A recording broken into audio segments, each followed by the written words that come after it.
We will start the segmentation process with pre-processing our image. Now this particular image is fairly clean, so we could just skip to the next step directly in threshold. But if you have an image with uneven background or one that is noisy, you'll need to do a bit of pre-processing. So why do we want to pre-process? This helps improve object identification, specifically later thresholding steps. We want to improve image quality, improving the signal-to-noise ratio, removing artifacts, as well as correcting our images. You want to correct for noise or smooth edges or normalized background. This will give you better contrast to differentiate your objects from non-objects or background. Acquisition devices are not perfect. They can introduce noise, artifacts, and uneven illumination.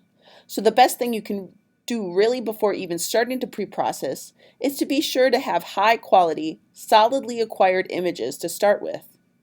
Pre-processing cannot save bad images. As we always say, junk in, junk out. So to get good analyses, acquire good images. Now going back to our image example, let's go to Fiji. Now the very first thing we're going to do at each of these steps is duplicate our image. So we do this first because not all commands in Fiji are undoable. And I personally don't remember every command that is undoable or not. So just to be safe, I always work on a duplicate image. And it also makes it easier to go back a step while you're building your workflow. So there are a whole host of different filters or mathematical operations that can be applied to our image to help clean it up.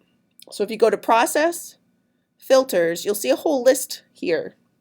So for example, the median filter is good for smoothing noise. Gaussian blur is good for background subtraction, but it's not so great at preserving edges. And that's where the Kuwahara filter comes in. So that one actually is good at preserving edges.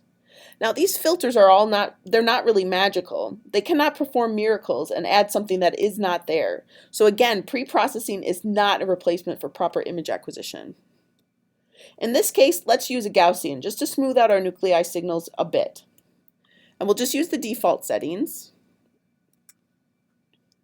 And that's it. So once you have good contrast in this pre-processing step, you can move to the next step, which is thresholding.